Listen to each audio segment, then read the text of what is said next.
O som de uma voz comparada ao trovão, o mundo na palma da mão, um grão de areia comparado ao mar, grandeza que não posso explicar. Senhor, me achego a ti, prostrado diante do altar. Eu sou pecador. Tu és Salvador, Tu és Salvador. Aceita, Senhor, aceita o meu humilde louvor.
Amém, queridos. Mais uma vez quero saudá-los no nome de Jesus. Sejam muito bem-vindos e acolhidos entre nós.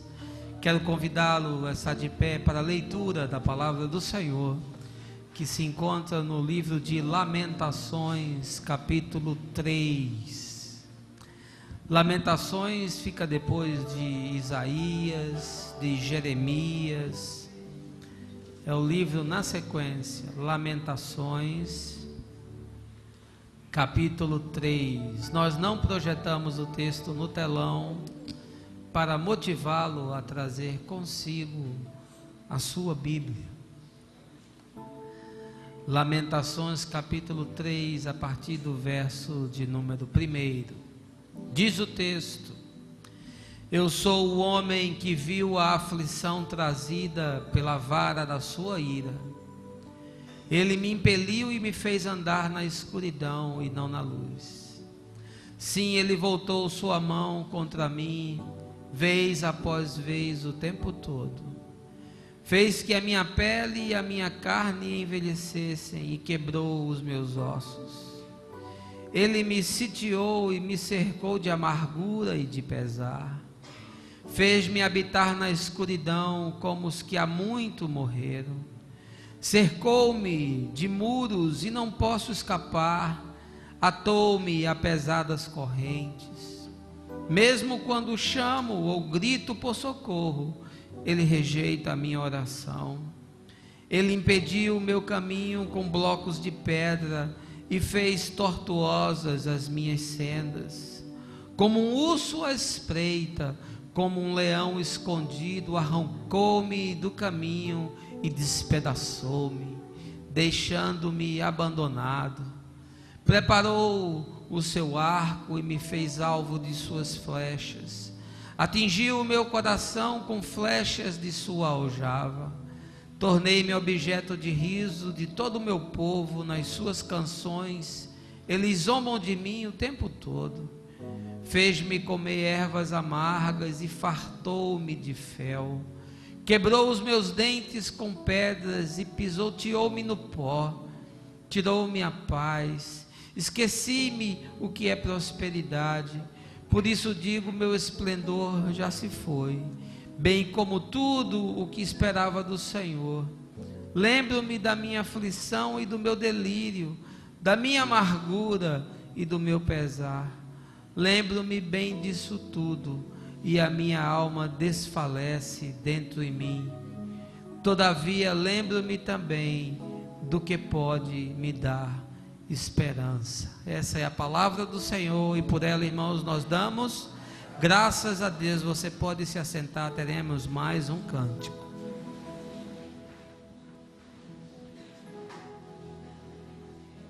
Eu me humilharei, teu nome gritarei, como criança eu serei, mas olha pra mim. Eu me humilharei, teu nome gritarei, como criança eu serei, mas olha pra mim. Tuas vestes tocarei, na figueira subirei, aos teus pés eu chorarei, mas olha pra mim. Olha pra mim, Senhor, olha pra mim. Eu preciso tanto. Olha pra mim, pois eu preciso do teu olhar. Eu farei o que for preciso para te ver, pois não posso deixar que sigas sem me perceber. Não importa a multidão, só eu sei o que eu preciso, e eu preciso do teu olhar, do teu olhar, do teu olhar. Eu farei o que for preciso para te ver, pois não posso deixar que sigas sem me perceber. Não importa a multidão, só eu sei o que eu preciso, e eu preciso do teu olhar, do teu olhar, do teu olhar.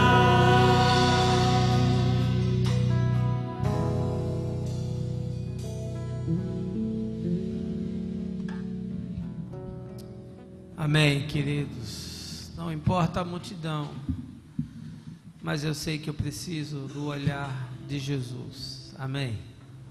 Aleluia. Coisa para dar aflição é esperar. Esperar o ônibus que não chega, a fila que não anda, a hora de largar do trabalho, a aula que não termina, e até a hora de chegar numa festa. É ruim de esperar.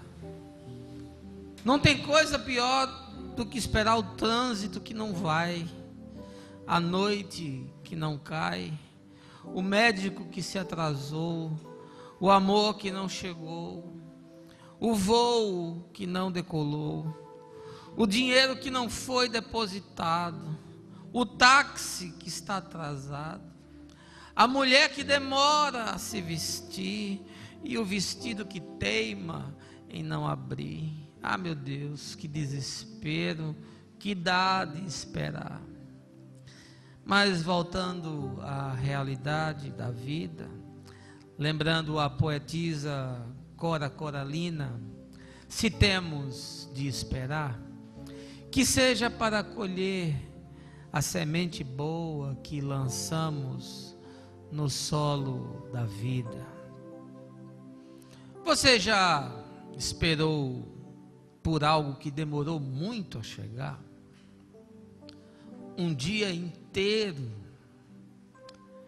uma semana inteira, um mês inteiro, um ano e 20 anos. Quanto tempo é possível esperar? Quem sabe nesse momento você está esperando algo ou alguém, a promoção no trabalho, a conclusão do curso, a tão sonhada compra da casa própria, aquela viagem dos sonhos, um filho, um amigo, um amor, uma cura, um emprego ou apenas uma flor. Esperar é uma arte, um ofício, é ter paciência, complacência, um suplício. Por vezes dói, outras vezes corrói. Esperar é difícil, sobretudo na sociedade dos instantâneos, do controle remoto, das ações que sobem e dos valores que descem. Definitivamente, nem eu nem você fomos feitos para esperar. Nós queremos tudo rápido, pronto, perfeito. Mas o poeta, mais uma vez, nos ensina: esperar é reconhecer-se incompleto. Guimarães Rosa. Me responda mesmo, por quanto tempo você é capaz de esperar? Algo sonhado, desejado, acalentado e embalado nos sonhos que se aninharam no coração. E quando se espera por muito tempo e esse algo nunca chega, fazer o quê? E pior, se o que esperamos nunca virá, é algo impossível. Nem mesmo a sorte ou o acaso o podem trazer. Meus amigos, irmãos e irmãs, eu já cheguei a um estágio na vida onde esperar é preciso. Mas esperar um sonho é uma coisa, e esperar a cura de uma dor é outra bem diferente. A esperança é como um caleidoscópio. Uma pequena mexida e uma outra imagem se forma no crochê da vida. Muda tudo. Há coisas que parecem ser possíveis de se esperar, já outras são inimagináveis. A Bíblia Sagrada, no livro de Lamentações, nos traz a imagem de um homem que espera. Mas sua espera é espera doída, sofrida, solitária e sentida. É pranto contido, grito retido, é medo e desespero, é sombra e silêncio, é gemido e aflição.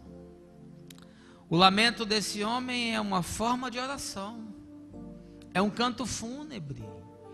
É poesia que se constrói a partir das entranhas do ser.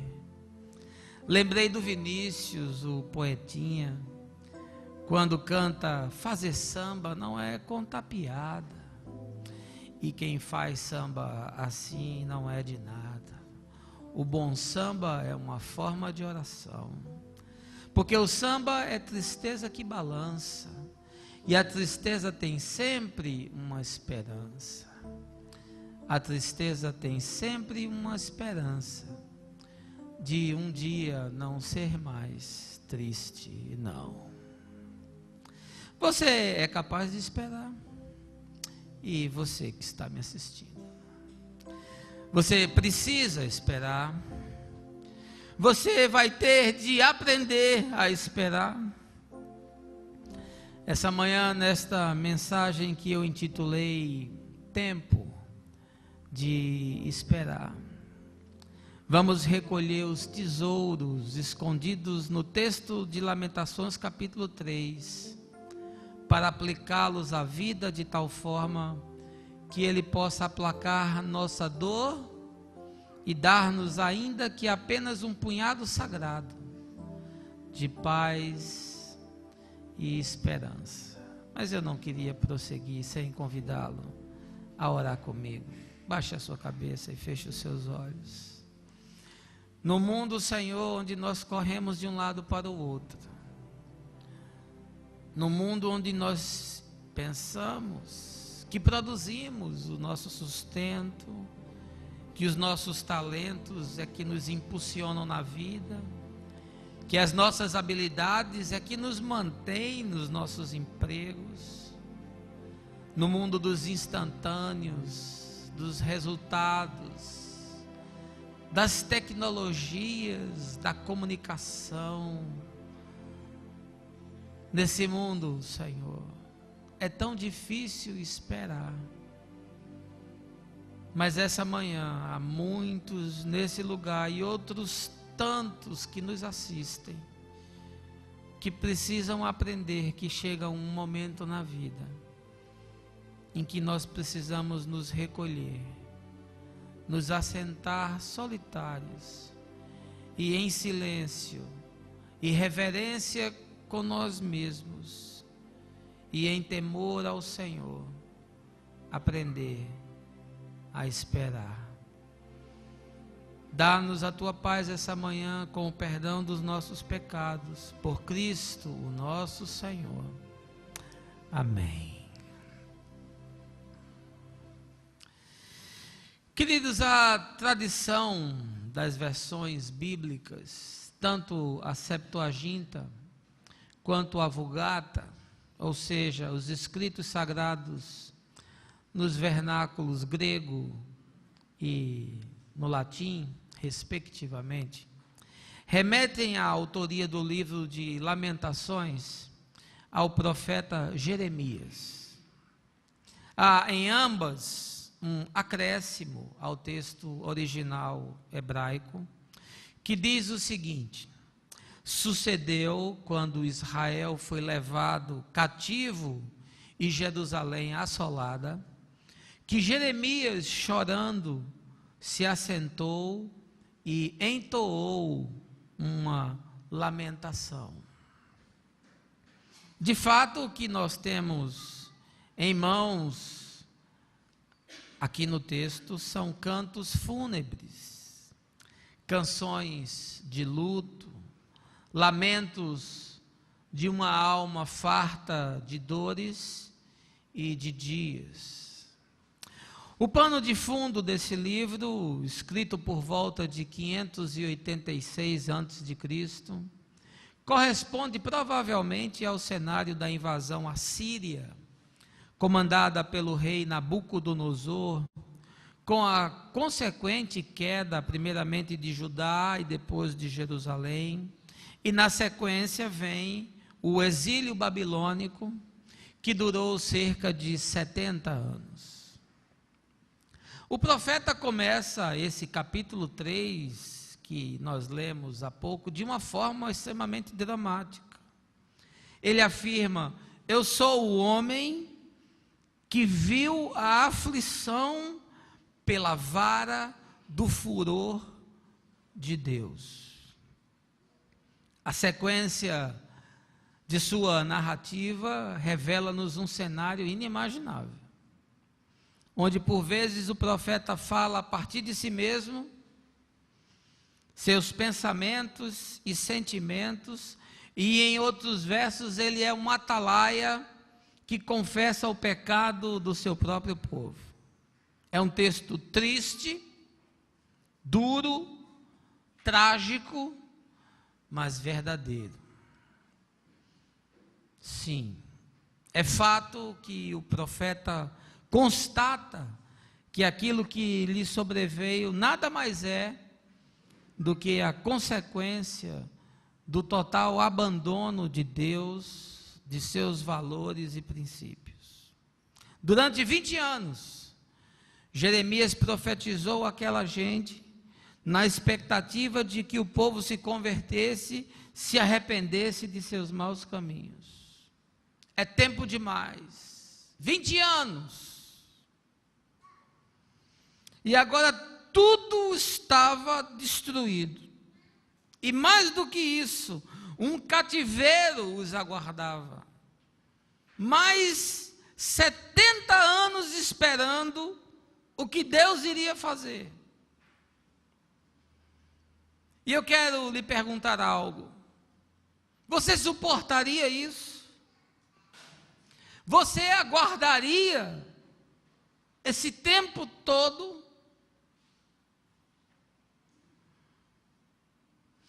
Mas quando eu leio o texto, eu percebo algo curioso, intrigante.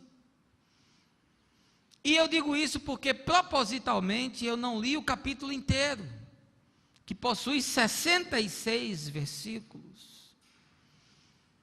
Mas o que me chamou a atenção nessa passagem não foi apenas a tragédia de um povo que se perdeu de si mesmo e de seu Deus, e por conta disso experimentou o amargor do cálice da ira do Santo de Israel. Mas o fato de que durante 1/3 do texto, ou seja, dos versos 1 até o verso 20, o profeta apenas fala da desgraça que sobreveio à nação.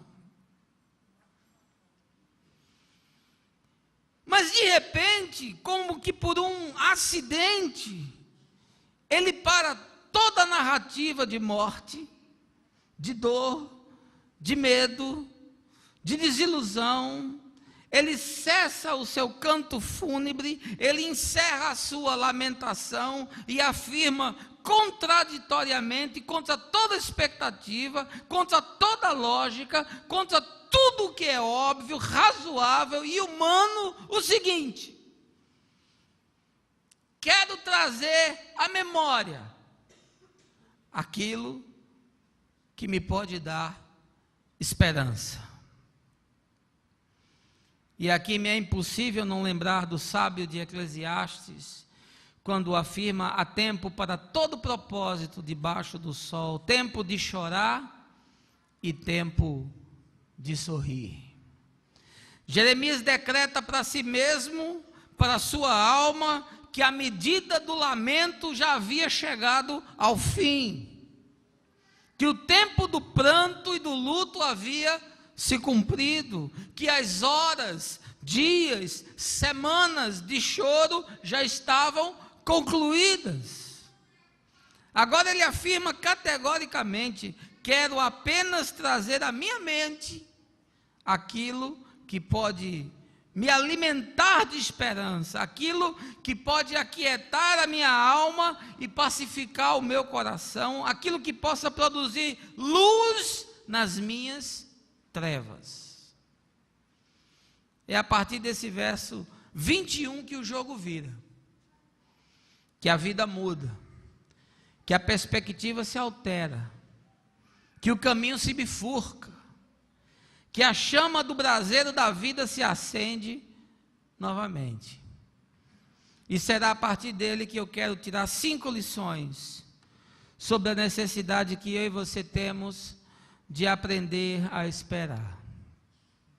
Eis o conselho do profeta, um homem de dores e de perdas, sobre uma das melhores estações que se pode viver na vida: o tempo de esperar. Nossa questão essa manhã é a seguinte: o que eu devo fazer enquanto estou esperando algo da parte do Senhor?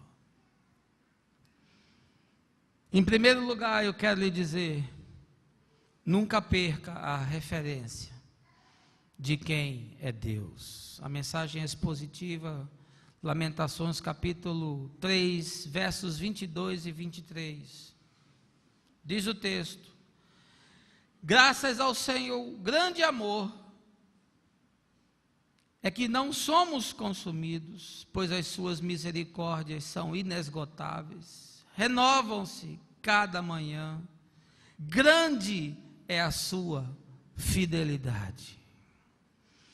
Se você está esperando algo de Deus, se você tem chorado na expectativa de que alguma coisa se cumpra na sua vida, se você tem por hábito dobrar os seus joelhos e esperar que o céu se mova a seu favor, se você tem derramado a sua alma, como derramou Ana, mulher de Elcana, diante do altar de Deus, pedindo ao Senhor que ouvisse o seu clamor, que percebesse a sua dor, eu quero lhe dizer que enquanto você espera, em primeiro lugar, nunca perca a referência de quem é Deus. A palavra fala de que Ele lhe amou, mas Ele apenas não lhe amou. Paulo diz que Ele lhe amou sendo você ainda pecador, e diz, porque pode ser que por um bom alguém se anime até não só a amar, mas a morrer. Mas Deus amou você e a mim, sabendo de que substância nós somos feitos. Deus amou você e a mim, sabendo das mazelas que estão incrustadas na nossa alma. Deus amou a mim e a você, sabendo da perversidade que se instalou no nosso coração. Deus amou a mim e a você, sabendo do descaso com o qual nós o tratamos sistematicamente. Deus amou a mim e a você, conhecendo não só os nossos pecados passados, mas os que nós cometemos hoje, e ainda mais os que nós iremos cometer amanhã, e todos eles até o final dos nossos dias. E ainda assim, Ele disse: eu vou para a cruz, não seja feita a minha vontade, mas a tua. Ele lhe amou, e não há nada que possa mudar isso, nem altura, nem profundidade, nem coisas do presente, nem do porvir, nem seres celestes, nem principados, nem potestades, nem a religião, nada pode alterar o amor que Deus sente por você, porque Ele decidiu lhe amar, e essa decisão foi tomada antes de você existir. O salmista diz que você não tinha substância, que você no ventre da sua mãe era algo informe, e Ele olhava para você e dizia: eu já te amo. Quando você nasceu, Ele disse ainda que a mãe que amamenta o filho se esqueça de você, eu todavia, nunca eu vou me esquecer de você. No Salmo 91 ele diz: Ele me buscará e eu lhe responderei, estarei com Ele. E Jesus disse: eis que estou convosco todos os dias até a consumação dos séculos, não vos deixarei órfão, mandarei o Consolador. Eu quero lhe dar uma notícia essa manhã, se você está esperando, não perca a referência de quem é Deus. Deus ama você de forma incondicional, e isso independe de quem você é ou do que você faça. Deus não ama os bons, Deus não ama os politicamente corretos, Deus não ama os certinhos, Deus não ama os religiosos, Deus não ama aqueles que não têm dificuldades, Deus não ama aqueles que não têm falhas de caráter. Deus ama todo aquele por quem ele morreu, porque o nosso Lutero afirmou que o sangue de Jesus é suficiente para perdoar o pecado de todos os homens em todos os tempos, porém só é eficiente para aqueles que creem. Ezequiel diz que Deus não tem prazer na morte de um ímpio, mas antes que ele se converta dos seus caminhos. Mas o texto diz mais, diz que não só Deus nos ama, e por conta desse amor, nós não somos consumidos, porque esse amor está baseado na sua misericórdia, ou seja, Deus, na sua compaixão, olha para as nossas idiosincrasias, Deus olha para as nossas incongruências, Deus olha para as nossas imperfeições, Deus olha para as nossas limitações, Deus olha para quem nós somos, tão distantes daquilo que Ele desejava, e diz: eu não vou consumi-lo, não vou destruí-lo, porque a cada dia o meu amor se renova por ele, numa porção de misericórdia que eu faço cair na sua vida, como o orvalho cai sobre a terra. O fato de nossas dívidas terem sido canceladas, e o escrito que era contra nós, pregado no madeiro, nos dá a certeza de que Ele é misericordioso, Ele nos acolhe, Ele nos aceita.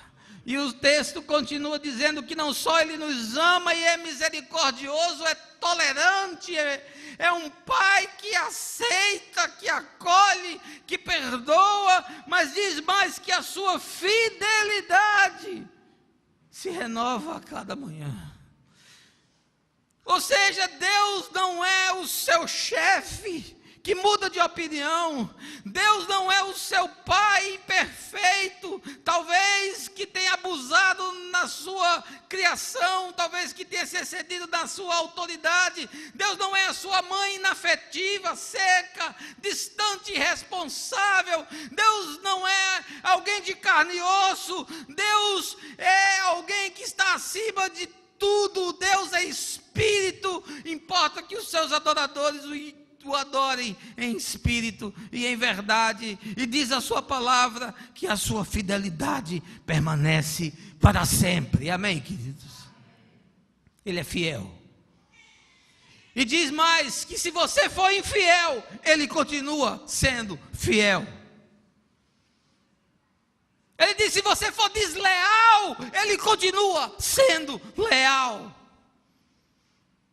Ele diz que se você o trair, se você o abandonar, se você fizer descaso dele, se você o tratar como coisa alguma, Ele continua sendo fiel. Jesus disse: passará os céus e a terra, mas as minhas palavras não vão passar. Ele é fiel. Por isso não confiarei nem em príncipes, nem em filhos de homem, em quem não há salvação. A minha esperança está no Deus que me acolheu e me recebeu. Ele é a minha rocha e a minha cidadela, Ele é o meu libertador, porque Deus é fiel. As suas promessas se cumprem, a sua palavra não passa. O Senhor está no seu santo templo e cale-se diante dele toda a terra. Havendo dito Ele fará. Ele diz sim, é sim. Ele diz não, é não. A porta que Ele abre, ninguém fecha. E a porta que Ele fecha, ninguém abre. Você quer aprender a esperar? Comece não perdendo a referência de quem é Deus, porque às vezes a espera é muito longa, e a espera longa quebranta as pessoas, quebra a sua tenacidade. A espera longa, ela mói o seu coração. A espera longa, ela tritura a sua alma. A espera longa, ela confunde a sua consciência. Ela lhe faz fazer artifícios lógicos. Ela lhe cerca de argumentações. Ela lhe leva a pensar: mas Deus não vai mais fazer, Deus se esqueceu de mim. Está aqui o texto do profeta. Ele está expondo as suas entranhas. Ele está escancarando a sua alma. alma, ele não estava preocupado com o seu status espiritual, ele não estava preocupado com a sua posição. Ele está dizendo: Deus me cercou, Deus me traspassou com as suas flechas, Deus me colocou pedras no caminho, eu estou esmagado, eu estou morto, eu não tenho mais esperança. Esse é o sentimento de alguém que espera demais e a coisa não chega. Mas eu quero lhe dar uma palavra de Deus essa manhã: nunca perca a referência de quem é o Senhor. Em segundo lugar, enquanto você espera, não olhe para os fatos, nem para as circunstâncias. Verso 24, diz o texto: digo a mim mesmo, a minha porção é o Senhor, portanto nele porei a minha esperança. O Senhor é bom para com aqueles cuja esperança estão nele, para com aqueles que o buscam. É bom esperar tranquilo pela salvação do Senhor. Não olhe para os fatos e para as circunstâncias enquanto você espera. Em quem você confia? Você confia no seu taco? Você confia na sua habilidade? Você confia na sua competência? Você confia no seu currículo? Você confia na sua formação? Você confia no seu dinheiro? Meu amigo, eu já vivi tempo suficiente debaixo da terra para saber que tudo isso é muito frágil, e que tudo isso muda da noite para o dia, e que vem um vendaval e a vida vira de cabeça para baixo. Vá ler a história de Jó. Jó era bem sucedido em tudo que fazia, sua vida estava toda arrumada, a perspectiva que ele tinha na melhor possível, mas do dia para a noite Jó se viu sentado no montoro de cinza, com úlceras da cabeça até os pés, somatizando toda a dor das suas perdas e perguntando: por que me fez isso o Todo-Poderoso? Não olhe para as circunstâncias mudam. Não olhe para os fatos mudam. Os ventos mudam de direção. Jesus está andando sobre o mar da Galileia, ele está indo na direção dos discípulos que estão no barco, e Pedro vê aquilo e fica extasiado e diz: puxa vida, que coisa extraordinária, eu nunca vi algo dessa natureza. Senhor, posso ir ao teu encontro? Ele disse: vem, Pedro. E ele começou a andar, e o vento começou a se agitar, e as ondas começaram a crescer, e as circunstâncias começaram a mudar, e o tempo começou a turvar, e as circunstâncias começaram a levar ele a perecer.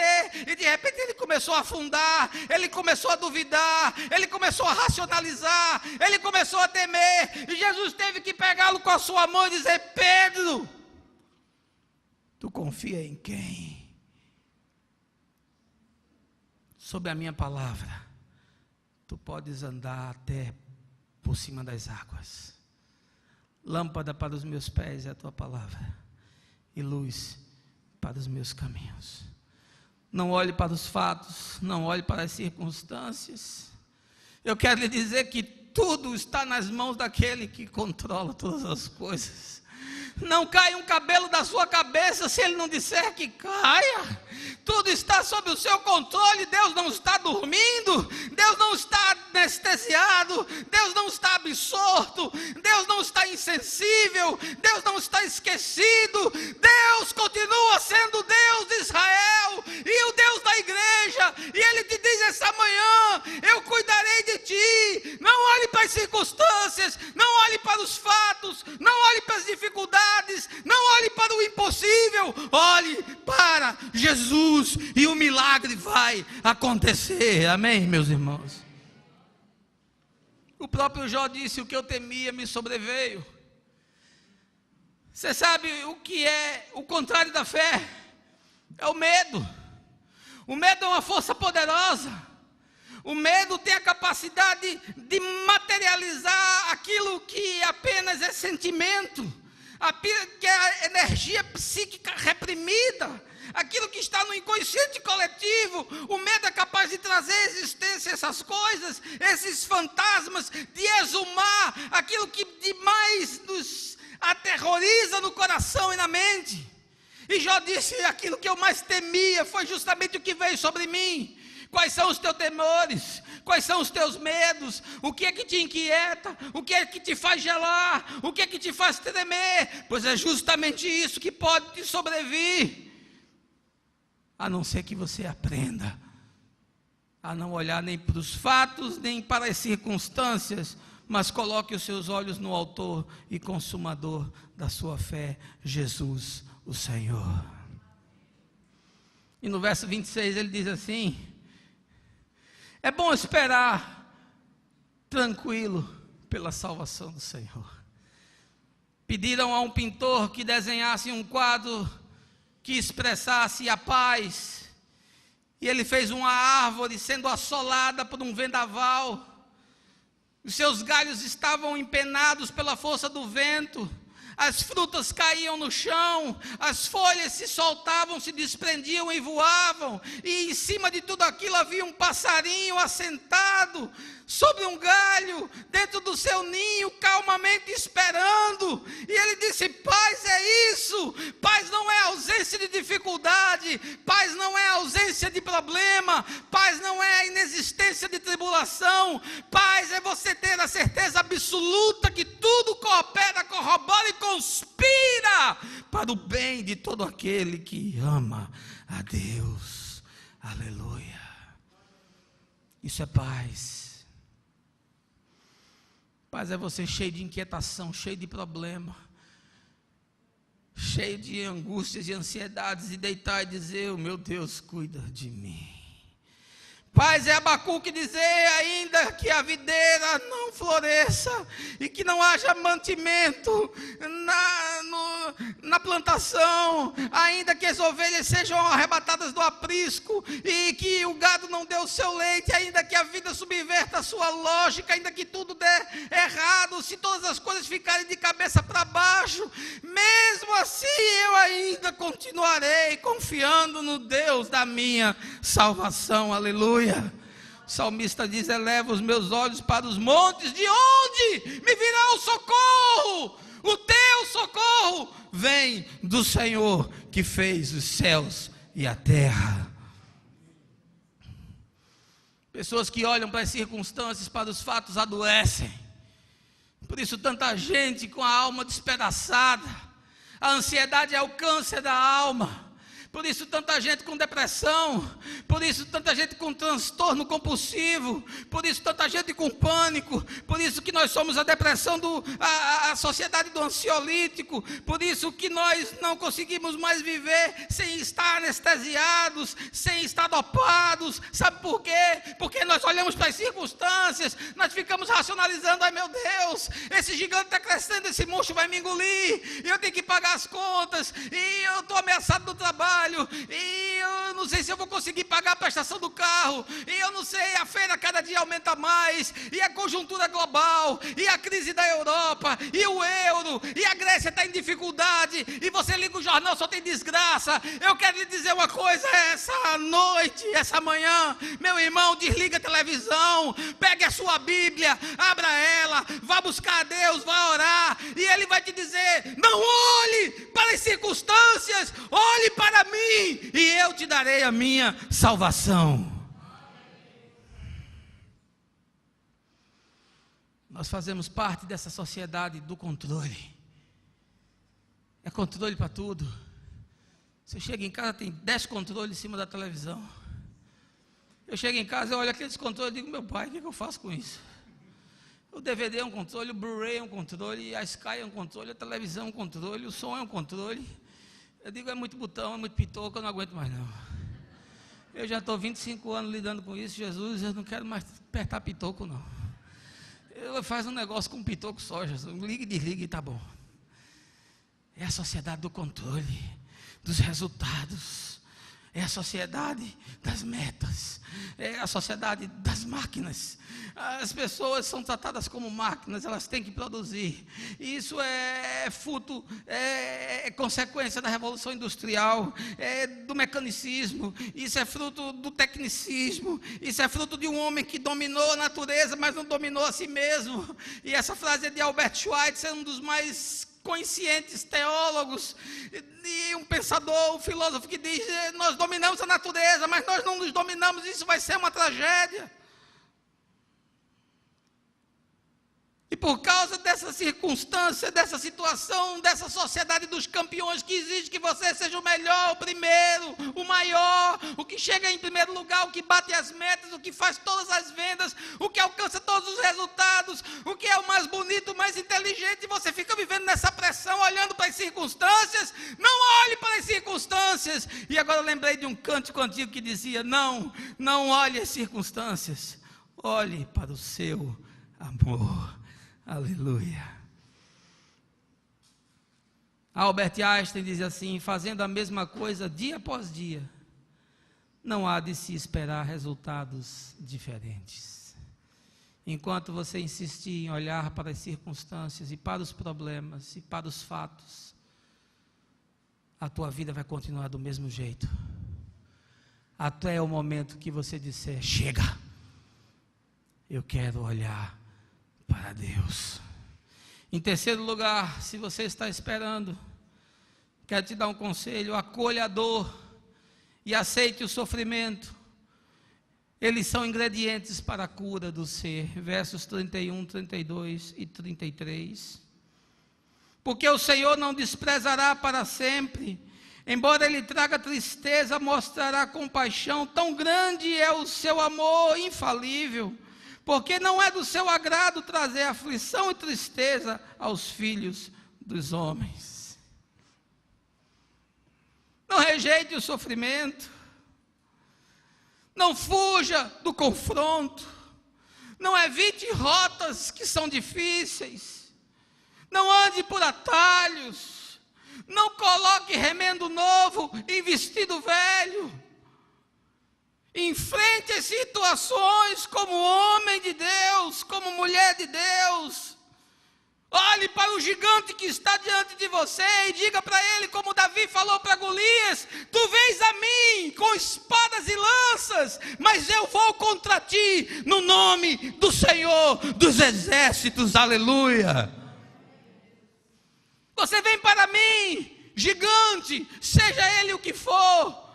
Você vem com armadura, você vem com espada, você vem com lança, você vem com fogo, você vem com circunstâncias, você vem com fatalismos, você vem com uma lógica perversa, você vem com um sistema caído, mas eu vou contra ti e vou te derrubar no nome do Senhor. Acolha o sofrimento. O texto diz que Deus não vai rejeitar para sempre, mas nós fugimos da disciplina. Eu, quando aconselho pessoas e não digo o que elas querem ouvir, sabe o que acontece? Elas não voltam mais. Elas querem um profeta que diga o que elas querem ouvir. Elas querem um pastor que corrobore com aquilo que elas já decidiram no coração. Elas querem alguém que pense da mesma forma que elas pensam. Olha, então para que você está me procurando? Eu não sou vidente, eu sou profeta. Deus me chamou para falar sobre a sua palavra. Mas nós não queremos ser confrontados. Nós desprezamos o conselho. Nós deixamos de escutar aqueles que nos falam e podem salvar a nossa alma. Eu estava aconselhando uma pessoa muito querida, vivendo uma circunstância muito difícil. Não mora nem em Recife, mora em outro estado, com a sua alma exposta, com a sua vida em carne que está dilacerada, vivendo dias tenebrosos, vivendo dias cinzentos. Mas houve um momento que eu tive que lhe dizer a verdade, eu tive que lhe falar a verdade. E ela ontem me disse: não quero mais conversar com você, não tenho mais o que ouvir da sua parte. E eu lhe disse: leais são as feridas feitas pelo amigo, valem mais do que as lisonjas do inimigo. Quantos eu perco porque digo a verdade? Mais fácil seria dizer: oh meu irmão, que dificuldade, que tristeza, né, querido? Vamos orar a respeito disso. E orar e despedir você em paz e dizer: fica com a tua bronca que eu fico com a minha. Mas é difícil ser pastor, coisa ingrata é ser pastor, e você ter que dizer o que o outro precisa ouvir. E tem hora que eu digo: Jesus, eu não vou falar isso não. Ele diz: fala. Não vou falar não, fala. Eu não vou não, Jesus, eu vou falar isso, ela não vai mais na Nova Vida. Já tem tão pouca gente lá, deixa ficar só esse. Não deixa esse ir não, Jesus. Fala o que eu te mandar dizer.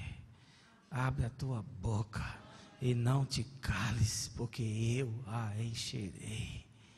Eu mesmo trarei as pessoas, porque Jesus disse: eu edificarei a minha igreja, e as portas do inferno não prevalecerão contra ela. O escritor de Hebreus diz que toda disciplina, no momento em que nós estamos passando por ela, não é motivo de alegria, de tristeza. Mas ele diz assim: olha, quando nós acolhemos a disciplina, quando nós nos submetemos à mão de Deus, quando nós percebemos que às vezes as portas se fecham, os caminhos mudam, as circunstâncias se alteram, quando às vezes nós sentimos que os nossos planos começam a dar em água, quando nós vemos como viu Isaías: os meus pensamentos não são os teus, os meus caminhos não são os teus, os meus projetos não são os teus. Eu te dou a palavra de Deus essa manhã: se submeta, aceite a disciplina, porque ela vai produzir frutos de justiça. Sabe o que é que essa disciplina vai produzir? Ela vai produzir um ingrediente tremendo que vai curar o teu ser. Sabe por quê? Porque quem está sofrendo não tem disposição para uma vida fútil. Quem está sofrendo não tem disposição para uma vida sem propósito. Quem está sofrendo não tem disposição para desprezar o outro, para fazer de conta que está tudo bem. Quem está sofrendo está sentindo na pele, na alma, no coração. Ele quer uma espiritualidade mais profunda. Ele não quer uma religião de epiderme. Ele não quer um verniz para camuflar a alma. Ele não quer uma máscara para se disfarçar no meio da multidão. Ele quer algo que entre nas entranhas da sua alma. Ele quer sentir o que Jesus disse: do seu interior fluirão rios de água viva. Ele não tem mais a disposição de fazer orações simplistas. Ele não tem mais a disposição de viver uma espiritualidade que não se desdobra, que não tem consequência. Todo mundo é parecido quando sente dor, disse o Frejá na sua música, e é na dor que se forjam os valentes, os homens e as mulheres de Deus. Amém, queridos? Em quarto lugar, eu quero lhe dizer: enquanto você espera, avalie os caminhos trilhados e faça novos mapas para si. Verso 39. Como pode um homem reclamar quando é punido por seus pecados? Examinemos e coloquemos à prova os nossos caminhos e depois voltemos ao Senhor. Levantemos o coração e as mãos para Deus que está nos céus e digamos: pecamos e nos rebelamos. Você quer saber o que fazer enquanto você espera? Avalie os caminhos por onde você andou e faça novos mapas, novas trilhas, novas rotas para você. Porque é certo que você cometeu equívocos. É certo que você andou por atalhos, é certo que você fez desvios, é certo que você se afastou daquilo que Deus desejava. Foi o que aconteceu com o povo de Israel. 20 anos Jeremias estava dizendo: olha, a mão de Deus vai pesar sobre vocês. Vocês precisam se arrepender. Olha, a misericórdia de Deus é grande, mas ela vai pesar sobre vocês, porque a ira do Senhor está se enchendo como um cálice que se enche de vinho. E ele passou 20 anos esperando que aquela nação se arrependesse, até o dia que os assírios entraram e destruíram tudo, e matou todo mundo, e pegou o rei, furou seus olhos, prendeu com cadeias de bronze, e pegou o remanescente e levou o escravo para passar 70 anos na Babilônia. E aí o profeta se sentou nas margens do rio e chorou, e lamentou, e escreveu esse texto há quase 2.500 anos, para que eu e você hoje pudéssemos ser abençoados, para que nós soubéssemos que há um momento na vida que é tempo de esperar, e esperar em Deus. Amém? O homem quebrantado Deus não despreza. Diz o salmista: um coração quebrantado e um espírito contrito não desprezarei. Davi fez o que fez, tramou, armou, adulterou. Depois, não satisfeito com isso, chamou o seu comandante, fez um plano, perversamente o levou para as fileiras do seu exército, mandou uma ordem para Joabe e assassinou o seu general, tomou a sua mulher por esposa. Ele fez tudo errado. E o profeta Natan chegou e disse: você estava pensando que Deus estava dormindo?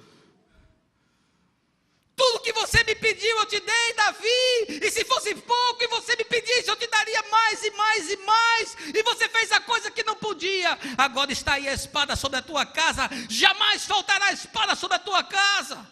E Aminon estuprou Tamar, Absalão matou Aminon, e Absalão foi morto por Joabe, porque um câncer surgiu na família do rei, como consequência do seu pecado.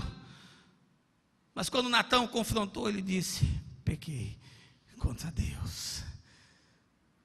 E Natã disse: rei, o Senhor te perdoou, não morrerás, mas a consequência do teu pecado cairá sobre a tua cabeça. Avalie os caminhos por onde você tem andado e faça novos mapas. O arrependimento não é só mudar a atitude, o arrependimento é mudar a consciência. Temos falado sistematicamente disso. Se você mudar as ações, mas não mudar a consciência, você volta para o lugar de onde você saiu. Evangelho não é mudar a atitude, evangelho é mudar a mente. Metanoia é mudança de mente. Primeiro muda a mente produz mudança no caráter, e o caráter se desdobra em ações para a vida. Esse é o processo de transformação de uma nova criatura. Porque com uma nova consciência você pode fazer novos caminhos. Amém? Não siga mapas, faça mapas. Chega de seguir mapas. Se você andar por onde outros já andaram, você vai chegar em lugares onde outros já chegaram. Mas se você se dispor a andar com Deus, Ele vai te levar a caminhos que você nunca imaginou andar, porque nem olhos viram, nem ouvidos ouviram, nem penetrou em coração humano aquilo que Deus separou para aqueles que lhe amam. Amém?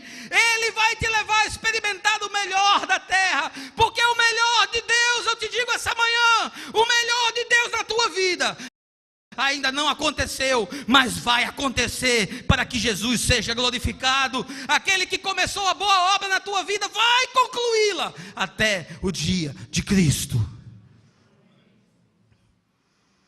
Quem não avalia a sua vida vive de forma irresponsável. A gente avalia a empresa, a gente chama consultor para avaliar a empresa, a gente chama contador para fazer balanço, a gente chama gerente para fazer avaliação, a gente chama gente externa para fazer análise, mas a gente não avalia a vida da gente. A gente contrata um consultor financeiro para analisar nossas finanças, para botar nossas finanças em dia. A gente chama um engenheiro para olhar a estrutura do prédio, para fazer uma arrumação, para fazer uma reforma, para o prédio não ter as suas estruturas comprometidas, mas a gente não avalia a vida. O profeta diz: esquadrinhemos os nossos caminhos, provemo-los e voltemos para o Senhor. Ele está dizendo: é momento de parar. Enquanto você espera, olha para a tua vida, olha o que você fez com os teus dias, olha como você está gastando o teu tempo, olha quais são as tuas prioridades, olha quais são os teus valores, esquadrinha os teus caminhos, provar significa degusta aquilo que você mesmo produz, olha com verdade, olha para dentro, olha no olho, olha na face, te encara como tu és, e depois volta para o Senhor. Não siga mapas, faça mapas. Esperar não significa inércia, muito menos desinteresse. Abrir mão não quer dizer que não se queira. O tempo ensina, mas não cura. Marta Medeiros. Sim, não é uma espera complacente, é uma espera produtiva. E em último lugar, eu quero lhe dizer, enquanto você está esperando, busque a Deus com todo o seu coração e renda-se à sua poderosa mão. Verso 55. Clamei pelo teu nome, Senhor, das profundezas da cova. Tu ouvistes o meu clamor, não feches os teus ouvidos aos meus gritos de socorro. Tu te aproximaste quando a ti clamei e disseste: não tenha medo. Senhor, tu assumistes a minha causa e redimistes a minha vida. Você está sofrendo? Clame. Você está em dificuldade? Clame. Você está sentindo dor? Clame. Está se sentindo sozinho? Clame. Você está se sentindo abandonado? Clame. Você está sentindo que o céu ficou de bronze? Clame. Você está se sentindo sufocado? Clame. Você está sentindo que os seus adversários cresceram e vão contra você? Clame. Paulo diz: antes de tudo, comece a clamar. Ore em todo tempo, não relaxe, não regrida, não apague o espírito. Busque a Deus de todo o seu coração, e você vai ver o milagre acontecer na sua vida. Você não pode ir tão fundo que Deus não vá com a sua mão resgatá-lo. Você não pode entrar num abismo tão profundo que a misericórdia de Deus não vá lá e não alce você e traga você para fora. Você não pode se enlamear tanto, se emporcalhar tanto na vida, que o sangue de Jesus não possa purificar e lavar você e tornar você mais alvo do que a neve. Eu sei, porque eu sei da sarjeta de onde eu saí. Eu sei do poço de onde eu saí. Eu sei da desgraça de onde eu saí. E se Ele fez comigo, meu amigo, Ele pode fazer com qualquer um. Não há pecado que Ele não possa perdoar, diz a canção. Nem cadeias ou prisões que não possa arrebentar. Música do meu irmão Azaf, muito querida. Seu coração precisa buscar a Deus enquanto você espera. Jonas está no ventre do peixe. Ele está no ventre do peixe porque ele decidiu não esperar a vontade de Deus. Ele está no ventre do peixe porque ele decidiu não obedecer a Deus. Deus disse: vá para Nínive. Ele disse: vou para Tarsis. E ele vai parar no estômago do peixe. E aqui não quero saber se você crê de forma literal ou alegórica, mas o que me interessa é dizer a você que no estômago do peixe é o lugar mais improvável da face da terra. O estômago do peixe é o lugar mais impossível da face da terra. É o lugar que ninguém quer ir, porque é um lugar de escuridão, de trevas, de abandono. É um lugar inacessível. É impensável. E ele foi parar nesse lugar.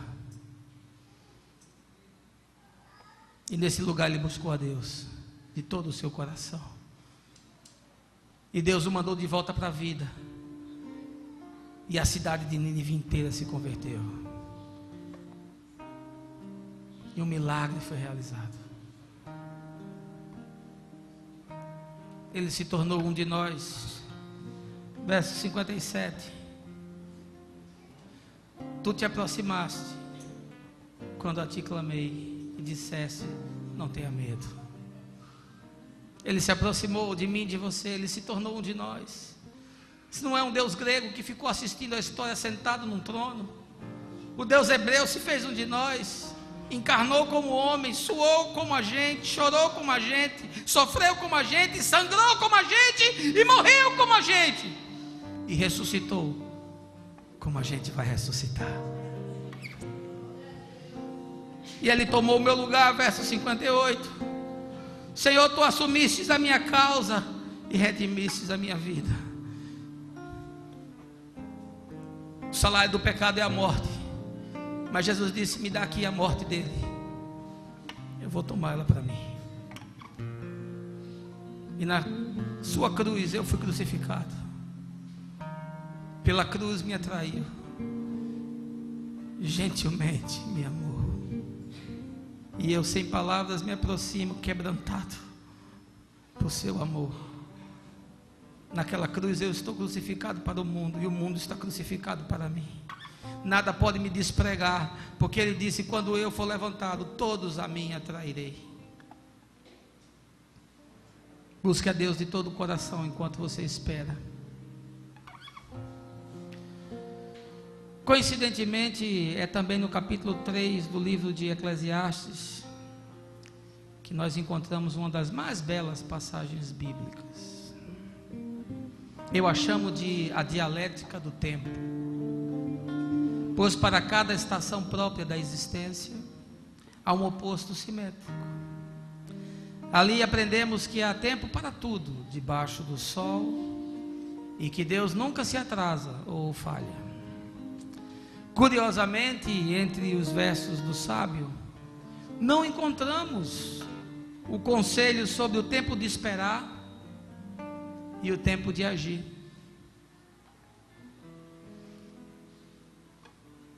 É porque Jeremias ia nos ensinar isso. Os meus pais foram filhos da ditadura, ou órfãos da democracia, como melhor lhe convier. Em 31 de março de 1964, o povo brasileiro sofreu um de seus mais duros golpes, que foi a Revolução Armada, seguida por anos de ditadura militar. Alguns anos mais tarde, já em 1968, no terceiro Festival da Canção, o músico e compositor Geraldo Vandré fez uma das mais lindas músicas que eu já ouvi em minha vida. Para não dizer que não falei das flores. Alguns aqui com certeza conhecem. Num de seus versos mais famosos, a expressão: vem, vamos embora, que esperar não é saber. Quem sabe, faz a hora, não espera acontecer. Eu quero lhes confessar essa manhã que durante muitos anos esse foi o meu lema de vida. Esse foi o bordão que me tirou da cama todos os dias para enfrentar a rotina perversa da vida debaixo do chão empoeirado da terra. Eu nunca fui de esperar. Eu sempre fui de ir lá e fazer. Esperar para mim é para os fracos, para os acomodados, preguiçosos, os medrosos, os tímidos, para os confortavelmente anestesiados, para lembrar a música antológica do Pink Floyd. E foi seguindo essa tônica que eu fui atropelando a vida, as pessoas, as oportunidades e até mesmo a Deus. Nesses últimos 30 anos, enquanto tentava seguir a Jesus como um discípulo, eu fiz muitas besteiras, cometi muitos equívocos. Quase todos estão ligados à precipitação, ao impulso, à falta de paciência. Nunca me faltou paixão, nem zelo, nem vontade, mas me faltava a sabedoria de saber que, mesmo não tendo o sábio de Eclesiastes falado, há um tempo na vida onde a melhor coisa a se fazer é esperar. Quando eu li há alguns anos atrás A Arte da Guerra, de Sun Tzu, me deparei com uma frase que me inquietou por meses: agir pelo não agir. E eu pensava comigo: como se pode agir ficando parado, sem fazer nada, sem mover uma palha? Hoje, depois de acumular mais alguns fracassos e derrotas, eu estou certo que há um tempo na vida onde é preciso parar, aquietar-se e esperar. Por isso, para concluir a mensagem, eu lhe trago Jeremias pela última vez, nos versos de 27 a 30. É bom que o homem suporte o jugo, leve-o sozinho e em silêncio, porque o Senhor o pôs sobre ele. Ponha o seu rosto no pó, talvez ainda haja esperança. Ofereça o rosto a quem o quer ferir e engula a desonra. Tempo de esperar. Como Como é difícil, Senhor, aprender a esperar em Ti. Ajuda a mim a aprender isso antes que seja tarde demais. E aplica a Tua palavra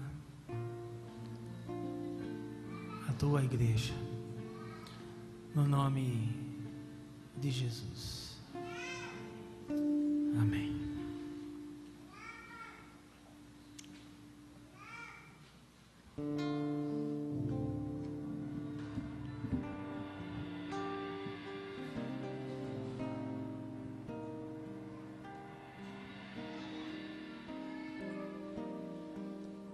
Vamos estar de pé, irmãos.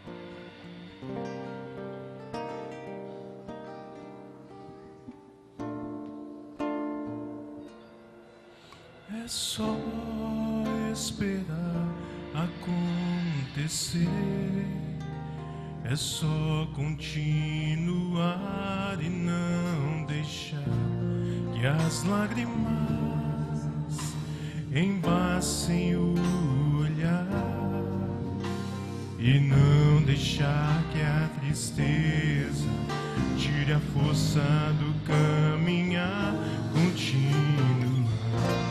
Olhando nos teus olhos, enxergando a verdade, que nada e ninguém pode impedir. Jesus, plano melhor. Jesus, plano melhor.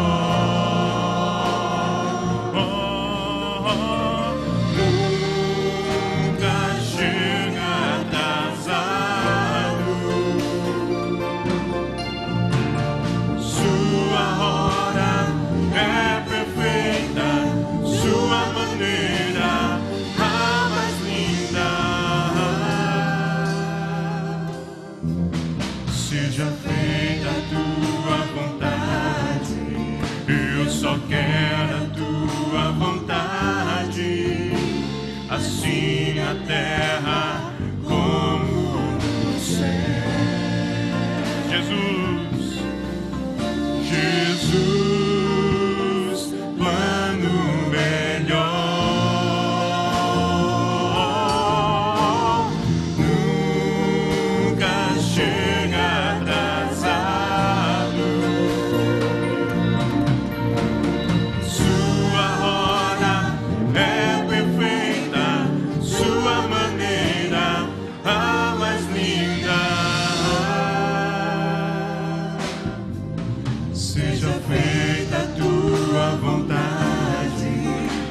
Só quero a tua vontade, assim na terra como no céu. Assim na terra, assim na terra como no céu. Assim na terra.